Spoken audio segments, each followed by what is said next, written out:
My people, hope y'all look good. Welcome back to the channel. Welcome to Patala FC. We are within. And on the 47th birthday of our legendary striker, I'd like to wish him a happy birthday. Of course, it might be belated depending on the time of the drop, but Didier Drogba needs to be given his flowers. No matter when, if it's today, if it's in 10 years, the man who brought the first Champions League trophy to Stamford Bridge. When you look at the word clutch in football, guys, if anyone is to ask you, define clutch in the football context, Didier Drogba is the answer. Big game player, the ultimate big game player, guys. When I say the ultimate big game player, he's above Cristiano Ronaldo, in my opinion, guys. And that's no bias. In the biggest games, in the biggest moments, when Chelsea were up against it, Didier Drogba showed up, guys. Every single time. Our number 11 was immense, signed by our greatest manager, Jose Mourinho, in 2004. Just sign. That's what Mourinho said to Abramovich. Just sign. Just sign.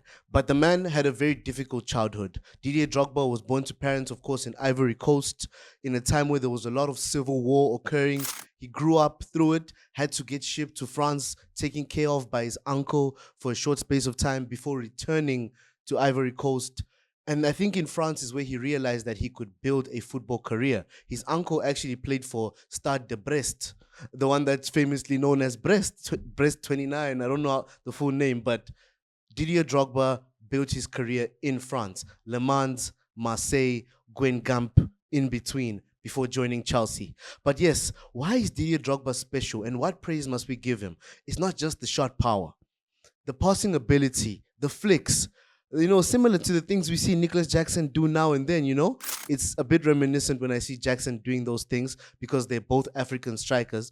But Didier Drogba's game developed season by season until a point where he reached elite status as a striker. In terms of numbers, he's not the best. You don't look at stats to sort of measure how good Didier Drogba was for Chelsea. 254 games in the Premier League, I believe, just above 100 goals for Chelsea, but he deserved to reach the 100 mark at minimum because he was immense for the club. Clutch goals, guys. And one thing that I appreciated more than anything about Didier Drogba, he didn't look at the goal. He never looked at where the power was. Yes, the most elite strikers don't really look up. Sergio Aguero's in recent history, for example. But Didier Drogba would turn, and on the turn, he would have made the decision that I'm shooting. And he never looked up, guys. I respect that about Didier Drogba. I was going to break down my top 5 moments, but if I can't find them in video format, they might be in the video that I've placed for you guys' reference. But I'm going to go with the goal against Liverpool, against Pepe Reina, where he shot on his left foot on the turn without looking up, as I've mentioned. Another one is definitely, of course, but this is probably number 1, the goal against Bayern Munich to get us back in the game, send the game to penalties, and then score the winning penalty. There's another one where he scores a free kick against Arsenal. FA Cup final, if I'm correct.